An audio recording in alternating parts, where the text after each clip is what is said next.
Hey, Baccarat players, Jimbo here. Happy New Year. Hey, here's an old slide that I did, but I added something to it at the end, so you might want to take a look at it.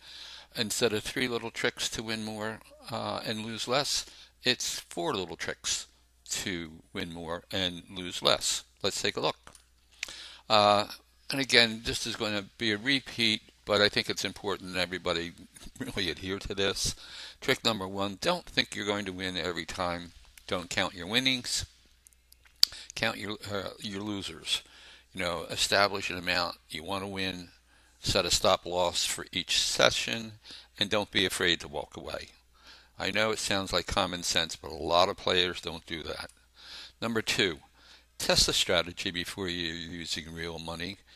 You don't have to play every hand in Baccarat. Identify the high frequency hands, consider high reward bets if you're ahead, and keep your emotions out of the game. Be professional.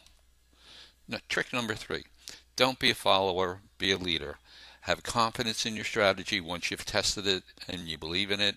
Document each shoe and play that you do.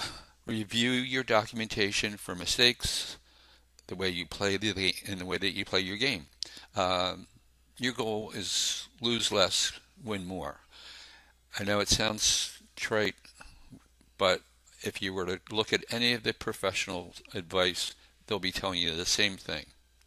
Now, for some of the tricks and tips, hands 3, 5, 8, and 10 and others have high probability for bankers.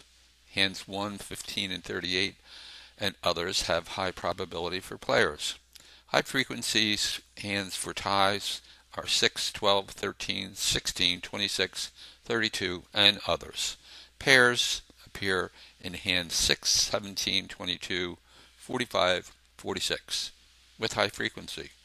For more tips, check it out at wattsline.wixsite.com/Baccarat-cheat sheets. Now, when I was putting together the data for my cheat sheet, I was also tracking ties and pairs. A tie pays 8 to 1, pairs pay 12 to 1. All I had to do is figure out a strategy for betting them conservatively, safely, whatever you want to say. So I won more than I lost. I think I came up with that.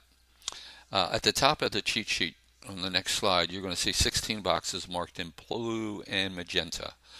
I went through all of my data and identified if a tie appeared in a previous hand, then it could happen again in one of those 16 colored blue boxes.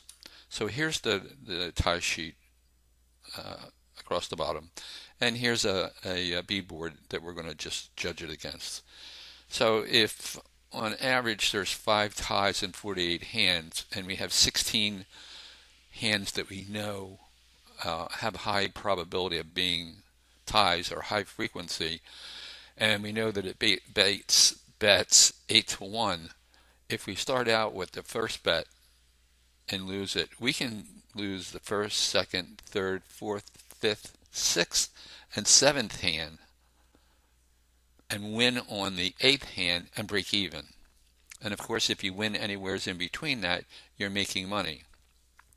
Typically, what I do, if I get to the 8 hands and I haven't won anything, then hands 9 through 16, I'll double it up. So if I was betting $5 in the first 8 hands, I would bet $10 in the second 8 hands. In this example, you can see hand 12 is a winner with a $25 bet that would net $225. Hand 26 also was a winner that net $225. So there would be a total of $550.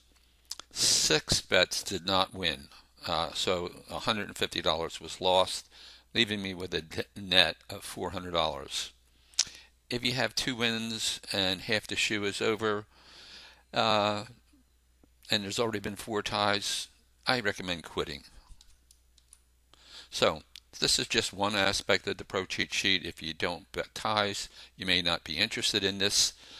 selection on the cheat sheet. Other features include target bets for pairs, bankers, and players. So again, visit wattsline.wixsite.com/Baccarat cheat sheets and have a happy new year.